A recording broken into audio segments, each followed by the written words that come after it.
Dad replaced me with his new family, stopped child support, made me sleep in a closet, and now I'm basically a guest in his house. When I was younger I had a very good relationship with my dad. My parents divorced when I was an infant, but I spent weekdays with my mom and weekends with my dad.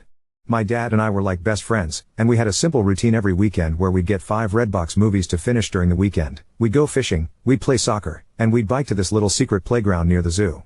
Something else I was used to was my dad always having new girlfriends that never lasted more than 2 weeks. The only one who lasted longer, a woman I really liked who lasted 2 years, left my dad when I was 10. But my relationship with my dad was the same as ever until I was 12 and my dad met his now wife. This woman has 2 kids, one older and one younger than me. They moved into my dad's apartment after only 2 weeks. My room was already small, but my tiny mattress and 3 small plastic drawers were shoved into the corner of the room to make space for the daughter's bunk bed and dresser.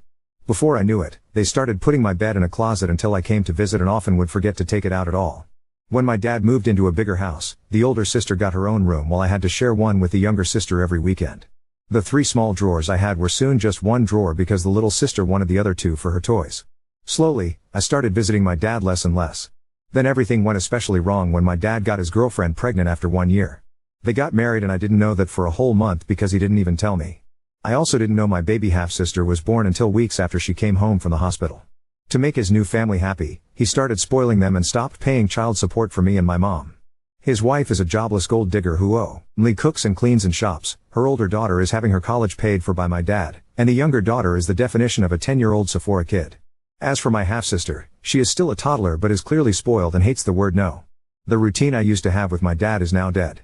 As for my stepdad, he's been with my mom since I was 5. Apparently, though I don't remember it, I once called him dad and because of that my dad told me I shouldn't love the man like a dad because he's not really my father. Apparently, that's why I started acting like I hated my stepdad. I never knew why I felt that way about him since he'd never been anything but good to me, and in the last few years I've felt much closer to him. He feels like the dad that my birth father should try to be. Over time, my dad has started to treat me differently. He rants to me about his political beliefs and conspiracy theories about aliens and stuff. He also brags about his new business and his new family, and if I ever try to share anything with him he gets annoyed and shuts me up before continuing with his stories. It's like now he sees me as a buddy rather than his freaking daughter. Also, it was during these last few years that I learned the reason he and my mom divorced was not because they weren't right for each other but rather because my father cheated on my mom while visiting his family in Canada. I am now 15. And I have become a completely different person than the one my birth dad remembers. I no longer love the beach or soccer and I now love music and reading and writing. I have written and published 2 books since 2022, and am writing the 3rd in my series. My stepdad supports my dreams and loves me so much that he brags about me to friends and family and calls me his daughter. My stepdad has an actual daughter who I love like a real sister, but she lives up north with her boyfriend and I don't see her often. Still, though, I love them more than I love my birth dad and half-sister who I'm actually related to. My dad blames me for never calling, though because of how he's treated me lately I don't feel like I owe it to him. I also go months at a time without visiting him now because I no longer feel comfortable at that house. Especially since the bed I sleep on over there is literally considered as their guest bed. In my birth dad's house, I am a guest. Because of all of this, I resent my dad. I haven't told anyone about this so no one is calling me a jerk, but I'm wondering if I am because my dad is in love with his new family and I'm wondering if it's a bad thing I'm not happy for him. Am I the jerk? Update 1. Hello. So, I made a post a few months ago talking about how my dad has basically stopped treating me like his daughter now that he has a new family. Not much has happened since, but here's an update anyway. So, since I made the initial post, I've only visited my dad's house once and, safe to say, I truly am nothing more than an uncomfortable guest in that house. I should start off by saying that every time I spend a few months without going to his house, my dad tries to play all innocent and calls me on Fridays to ask when he should pick me up. I never answer because he always calls me when I'm in a class or busy with studying, so he'll call my mom. But because he never asks me in advance, I tend to have plans on weekends with my cousins, friends, or just to work on writing since I am still working on my 3rd book and it takes a lot of focus that I can't get in his house. Actually, I'm now just gonna call him Eric. He's honestly not been as much of a dad figure to me as my stepdad has. Anyway, it was my mom who had decided I would go over to his house. Despite the fact that Eric hasn't paid child support in over 2 years now and I hate going to his house, my mom says I should just visit from time to keep him from getting the court involved. She confuses me, sometimes saying that he's a deadbeat man, but also sometimes saying that he's my loving dad who deserves my respect. However, under the circumstances, I'm fairly certain that nothing would be any different since I never visit him and he doesn't pay child support anyway. In fact, once on Christmas, he bought a bunch of new gifts for his family and wrapped them up and everything. But weeks before Christmas when I was visiting, he drove to Walmart so his wife could do groceries and he handed me $200 and said, "Merry Christmas." Buy yourself something and the rest can be child support or whatever. I bought 2 books, but the rest of the money that was supposedly child support was nothing near to the amount he owed. I have told my mom I would be happier if he lost custody of me and my stepdad adopted me, but she thinks that's too extreme and says, he's still your dad. He deserves your respect and love. Now, about the weekend I visited him. From the minute Eric picked me up, all he talked about was his new family. He talked about the older sister and her boyfriend, the younger sister and the shopping she does, and my half-sister who can now talk a little bit. I stayed silent the whole ride until he asked me a question about my school, and when I answered his question he got frustrated and went into a conspiracy theory rant. I tuned him out for the rest of the drive after that. The rest of the weekend wasn't any better. The older sister did what she always does when I visit and locked herself in her room, only coming out when I left the house or when I was in the bathroom so she wouldn't have to talk to me. And the younger sister had a friend of hers over and her friend had her stuff tossed on my bed and was sitting on it because it's the bed she sleeps in when she has sleepovers. Eric's wife did a poor job of hiding how bothered she was by me visiting. More than once, she has been completely shocked I was visiting because Eric didn't tell her so she couldn't disagree. And also, most of THE weekend consisted of Eric taking me and my half-sister to a playground so she could run around with her friends, and I sat on a bench to read but I didn't have much time to myself since Eric kept leaving and told me to keep an eye on my half-sister who is a wild and fussy kid. I am not a babysitter, and while I am good with kids, that does not mean I enjoy putting my own time aside to look after them when they're not my responsibility. I had to spend 2 days in either pure chaos or discomfort, and I had a talk with my mom about me not wanting to go over there anymore. She said that's fine and she won't force me to go anymore, but since she said that before, I don't believe her.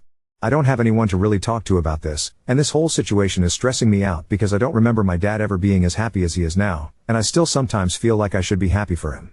I don't know what to do, and any advice on anything I could do would be helpful. Everyone who's commented on my last post so far has said I'm not the jerk and that Eric isn't acting the way a dad should, but he still reaches out from time to time and says I'm his baby girl who he loves. Honestly, I almost cry whenever he says that because it reminds me of how we used to be. Am I overthinking all of this or overreacting? What should I do? Am I the jerk here because I'm not happy for my dad? You should tell your mom the more she forces you to go to your dad's the more it's going to ruin your relationship with her as she's not listening to what you want and how you feel. You should also tell her you no longer trust what she says as she has told you before that she will no longer force you into going but she does it anyway. If you can't talk to your mom, have a one-on-one chat with your stepdad and see if he can help when it comes to your mom. Update 2. Hello, everyone.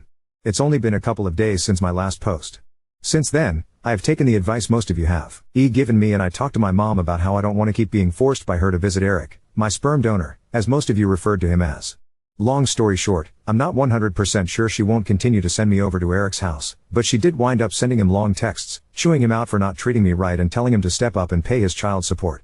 He didn't answer her though, so I followed some other advice and wrote him a long text myself that detailed how I felt about his treatment of me the last few years. The thing is, as soon as I sent that text, he called me to yell at me and called me spoiled and overdramatic. He said it's my fault we don't have a relationship since I never visit or talk to him anymore, and because I mentioned the unpaid child support, he said that I was only reaching out to him for money. I nearly cried during that phone call and wound up just hanging up on him. He sent some angry texts to my mother as well. But later that day, he left a voicemail on my phone saying, "Money is kind of tight for me right now. I'm completely broke. You know I love you, right?" The thing is that I know that's a lie because I'm always seeing my younger stepsister make TikTok videos showing off the Sephora and other expensive crap he buys her all the time. I think I'm done trying. And some of you suggested asking my stepdad for help. I wish I could, but when I asked my mom again if he could adopt me, she said something that absolutely crushed me. Apparently, my stepdad himself said he doesn't feel like he should adopt me. My stepdad is a very kind and sympathetic man, but he's also extremely unconfrontational and thinks it would be like a slap in the face to Eric if he adopted me. Also, because I noticed some confusion about this in the comments on my last update, the reason my parents divorced was because he cheated, but it wasn't with his current wife. My parents split up when I was still basically an infant, and Eric lived in Canada where he jumped from girlfriend to girlfriend there before he moved down here and continued to jump from girlfriend to girlfriend. When I was 12, he met and knocked up his wife, Alejandra, and married her without telling me till a month after their courthouse wedding. Also, some of you asked how old I am. I am 15. It feels ridiculous that I have this stress on me at my age, and I can't really talk to anyone about it. I can't talk to my stepdad because he's always working and I'm only ever with him when my mom is there too, and I don't like talking to her because she always tells me that I'm too young to really feel how I feel. The last time I tried to discuss my mental health with my mom, I asked her if I could start going to therapy and she said that therapists are dumb and that I can just talk to her or pray to God if anything is wrong. I'm not super religious, and talking to her about anything serious makes me deeply uncomfortable. It's not that I don't love her, since she is my mom after all, but she's pretty intense and intimidating. My dad has not reached out to me again since his voicemail. Frankly, I don't want to even think about him for a long while now. If he suddenly realizes how badly he screwed up with me and apologizes, then maybe I'll try to rebuild our relationship. As for my stepdad, he may not want to adopt me, but he still calls me his daughter, never just his stepdaughter, and I truly feel loved by him. I love his parents like they're my own grandparents, and his whole family is so warm and loving. I might make another update if anything else happens, but for now I'm just going to focus on school and my books. Maybe now that I understand that Eric really doesn't care that much about me anymore, I can finally focus on finishing my third book. I dedicated my first book to him, and I honestly don't regret it. I dedicated that book to the dad he used to be. It's not like he'll ever read that book since he doesn't think it's smart that I want to be a writer, but I don't care. I'm done. Thank you to everyone who gave me advice and told me I wasn't the jerk. I feel so much better with those reassurances. Thank you. Update 3. Hi everyone. It's been about 9 days since my last update. I just want to say, thank you all for your support and advice. There were a lot of people asking similar questions, and it was all a bit overwhelming, so I didn't respond to any of them directly, but I will answer those questions here before I get on to the actual reason for this update. So, a lot of you were saying that I should talk to a school counselor or something. The thing is that I do virtual homeschool, and my mom works from home a lot, so I'm honestly just a bit too scared to try that. Plus, even if I did talk to my counselor without my mom being around to hear, I really don't trust any adults to keep these kinds of things to themselves. I know that sounds a bit dumb and paranoid, but it's really just how my brain thinks. A lot of you also said that I should bring up the therapy thing with my mom again, but I know for a fact that won't work. My mom really doesn't believe in therapy and believes that praying to God or having her preach about the Bible to me will solve everything. As for my stepdad, I love the guy like a real father, and I see him as my true dad even if he doesn't want to adopt me, but he really is no help with the therapy issue either because he always just agrees with whatever my mom says to avoid arguments. But I'm doing fine right now though, and I honestly think things are going to start getting better. And I think this because I'm pretty sure my mom is finally gonna file for sole custody and court-ordered child support. One thing I guess I should have made clear is that my parents sorted out their custody and child support agreement amongst themselves when they divorced.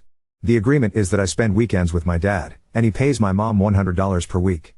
I'm pretty sure my dad only stuck to that agreement to keep himself looking good until he could finish his U.S. legalization process, since he used to be an immigrant from Canada. Once he was legalized, he stopped paying child support and began spoiling his new fam. Anyway, I went to my dad's house last weekend. This time, my mom didn't force me, and I actually decided I wanted to go because I wanted to give my dad one last chance. He picked me up from my mom's house, and we didn't get down the street before we were fighting. I was excitedly telling him about a business idea I had where I can make book boxes and sell books with DIY necklaces and hand-painted bookmarks that match book covers, and he was telling me my idea was stupid and unprofitable and a waste of money and time. It was an hour-long drive to his house, and he was getting political or angry over every little thing I said. When I told him I was thinking about applying to colleges like Harvard or University of Chicago in the future, he began to yell about all the dangerous Cuban and Mexican immigrants in Chicago and began saying that Harvard is a waste of time since it's just as good as any other college, but rich people go there, which is why it's so famous. I wound up yelling at him that he can't act so high and mighty over non-white immigrants because he was also an immigrant not too long ago. Also, I never understand why it is my dad is always so racist about Hispanic people when my mom and his current wife are both Latinas. He went on one rant after another, and I was so sick of it that instead of staying quiet like always, I actually argued back. Because of that, my dad spent the whole weekend complaining about my bad attitude. I told my mom about all of this. I think the final nail in the coffin that finally pushed her to want sole custody was when I told her about a rant my dad went on about the difference between men and women. I wound up memorizing and writing down everything he said and texted it to my mom. I asked her not to talk to him about it, but she was pissed at him. Here are some of the things he said. 99% of women want to latch on to rich men. Nearly all women are greedy and unloyal. Men don't like successful and independent women because they're prideful and bossy. It's more important for a wife to respect her husband than it is for him to respect her. It is wrong for wives to make more than their husbands, and so much more. And then he smiled and said, "But you're the exception, pretty girl." There was so much more that happened just last weekend, like him saying some of my guy friends don't count as real men since some of them are gay, and trying to tell me my summer volunteering opportunity in DR is a bad idea since the people there are different, even though my mom's side of the family comes from there. I won't list every annoying thing he did, and I'm finally done. This was his last chance, and he blew it. I just want to say I'm pretty sure my mom is not sending me over anymore.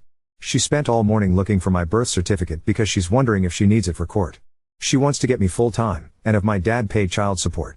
At the moment, he owes a lot of child support, and having him contribute financially would help me so much with preparing for college. Also, I did not mention the names of my books in the other posts. I didn't share them because I didn't want a bunch of internet strangers seeing my social media tags at the back of the book, but I will share the titles with anyone who DMs me. I will probably make another update if anything else happens. Hopefully, my next update will be after we've gone to court. You are not the jerk. Divorces and parenting are complicated. Your bio dad sounds like a real jerk. He is utterly and completely failing you. I understand why your mom and your stepdad are trying to help you have a relationship with your bio dad. It's one of the things parents are encouraged to do in divorces, because, most of the time it's better for the kids. And if your parents had a court order that gave your bio dad visitation on the weekends, then she could be in trouble if you didn't go to your dad's. For your stepdad, he can't adopt you unless your bio dad's parental rights are terminated by a court. And if bio dad fights it, it would be a mess. SD's reluctance to pursue the kind of court battle while you are still legally a minor, actually makes sense and, I would strongly bet, has nothing to do with his feelings for you. He shows his love for you and your place in his heart every day. You don't need him to adopt you for him to be your father. He already is. Please don't let his concerns about the legal mess trying to adopt you would be make you think he loves you any less. I'm glad your mom is going to go for both full custody and child support. Your bio asshole needs to be held accountable. I'm so sorry for you that you lost your bio dad. He may still be alive, but the father he was is dead. But you did nothing to cause it. He's just putting all his energy into the woman who, I'll say, meets his physical needs and leave it at that. It's an unfortunately common problem. Congrats on your books. It's so impressive.